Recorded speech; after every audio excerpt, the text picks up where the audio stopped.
कश्मीर से लेकर कन्याकुमारी तक, गुजरात से लेकर अरुणाचल तक, सत्ता के गलियारों से खेल के मैदानों तक, नहीं छूटती कोई खबर। सबसे सटीक, सबसे दमदार, सिर्फ प्राइम टीवी पर। नमस्कार, स्वागत है आपका। आप देख रहे हैं प्राइम टीवी।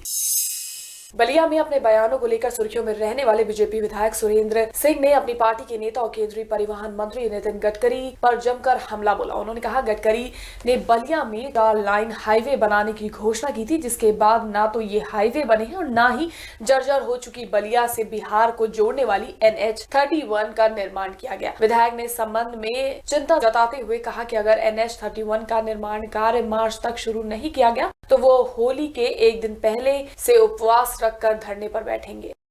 बहुत ही दुखी हूँ। मैं तो उस NH 31 की दुर्दशा को लगभग 5 सालों से देख रहा हूँ और मुझे बिल्कुल, मैं इसको सत्य स्वीकारता हूँ, मैं राजनीति में भी रह करके, और मैं कह सकता हूँ कि राष्ट्रीय नेता माननीय आदरणीय गडकरी जी ने बलिया की उपेक्षा किया है, जिले की उपेक्षा किया है। हम लोग लिखित जाकर के हम दे आए हैं, हम स्वयं विधायक होकर के भी जाकर के दे आए हैं, और NH 31 की दुर्दशा को देख करके मुझे खुद भी दुख है।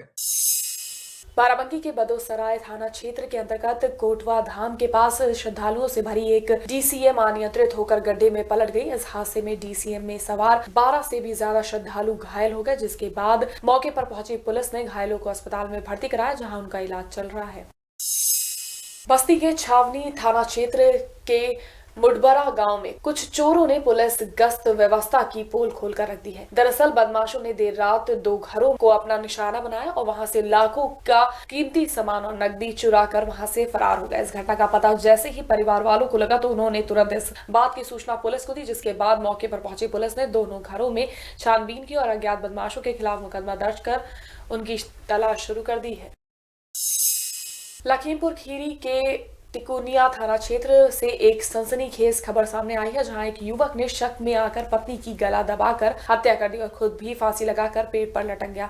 वहीं जानकारी मिलते ही पुलिस मौके पर पहुंची और घटनास्थल की छानबीन की और दोनों मृतकों के शव को पोस्टमार्टम के लिए भेज दिया है। शक्की पति का नाम राजकुमार बताया जा रहा है, जो पत्नी कामिनी के चरित्र पर शक करता था। उसने शक में आकर ही पत्नी की हत्या की है। फिलहाल पुलिस पूरे मामले की जाँच कर रही है। पूरे देश में बैंक कर्मी अपनी 9 सूचीय मांगों को लेकर पिछले 3 दिनों से हड़ताल पर बैठे हैं। बैंक कर्मियों की हड़ताल की वजह से रायबरेली के सभी बैंकों में ताला लटका रहा और काम ठप कर प्रदर्शन कर रहे बैंक के कर्मचारी वित्त मंत्री और केंद्र सरकार के खिलाफ मुर्दाबाद के नारे लगा रहे हैं। प्रदर्शन कर रहे बैंक कर्मचारियों को भारतीय रिजर्व बैंक के अलावा भी कई संगठनों का समर्थन मिल रहा है। हड़ताल पर बैठे लोगों का कहना है कि वो सरकार से अपना अधिकार मांग रहे हैं, जिससे किसी को भी कोई आपत्ति नहीं होनी चाहिए। वहीं बैंक की हड़ताल की वजह से आम लोगों के साथ व्यापारी वर्ग को काफी खासा नुकसान हो रहा है।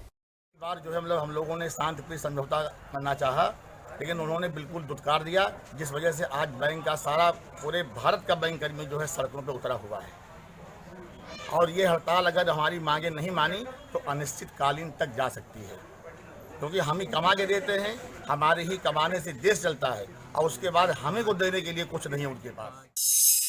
दिल्ली के शाहीन बाग की तरह ही देश के कई हिस्सों में CA और NRC के खिलाफ प्रदर्शन हो रहे हैं। इसी क्रम में संभल में 9वें दिन भी महिलाओं का धरना प्रदर्शन जारी रहा। विरोध करने वाले प्रदर्शनकारियों का कहना है कि जब तक सरकार इस बिल को रोकने का काम नहीं करती, वो तब तक यह अनिश्चितकालीन धरना जारी रखेंगे। प्रदर्शनकारियों ने बुलंद आवाज में सरकार के खिलाफ जमकर नारेबाजी की और कहा कि भाजपा सरकार तानाशाह सरकार, और इस सरकार की वजह से देश को पूरे दुनिया भर में शर्मिंदा होना पड़ रहा है।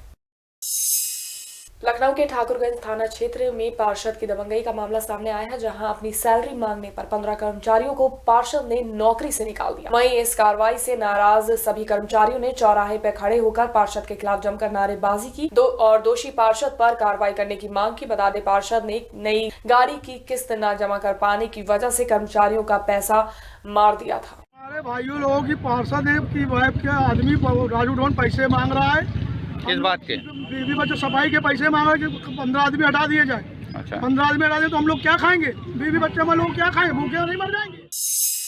बहराइच के जरवल रोड थाना क्षेत्र में भाजपा पार्टी के क्षेत्रीय नेता के बेटे की संदिग्ध परिस्थितियों में मौत हो गई। युवक का शव पुलिस ने बहराइच गोंडा सीमा के पास सुनसान रास्ते से बरामद किया है। मृतक के परिजनों ने हत्या की आशंका जताई है और उनका कहना है कि बेटे की किसी से कोई पुरानी रंजिश नहीं थी, लेकिन कुछ लोगों के साथ लेन देन को लेकर विवाद चल रहा था। फिलहाल जरवल पुलिस ने शव को कब्जे में लेकर जाँच के आदेश दे दिए हैं। पुलिस के आला अधिकारियों ने बताया है कि पोस्टमार्टम रिपोर्ट के आधार पर ही आगे की कार्रवाई की जाएगी। बिजनौर में पुलिस की लापरवाही का मामला सामने आया है, जहां जमीनी विवाद में हुए खूनी संघर्ष के मामले का पुलिस अब तक खुलासा नहीं कर सकी है। इस मामले में मृतक के परिजनों ने पुलिस पर कार्रवाई न करने का आरोप लगाया है। बता दें कि 3 दिन पहले 2 पक्षों में हुए खूनी संघर्ष में 6 लोग गंभीर रूप से घायल हो गए थे। वहीं एक व्यक्ति की उपचार के दौरान मौत हो गई थी। रात को 3 बजे जेसीबी मशीन जैसे आई और घर छोड़ना शुरू करा। हम जो निकले बाहर को तो हम पर लठिया डंडों से और छुरी तलवार और कुआड़े लाए थे। उन्होंने हमला कर दिया। कौन लोग हैं? मैं यूसुफ माफिया बम्बई का डॉन है। अच्छा, तो अब आप क्या चाहते हो? हम ये चाहते हैं कि जो कानूनी कार्रवाई हो और उन्हें गिरफ्तार होना चाहिए। 6 के 6 को 5 6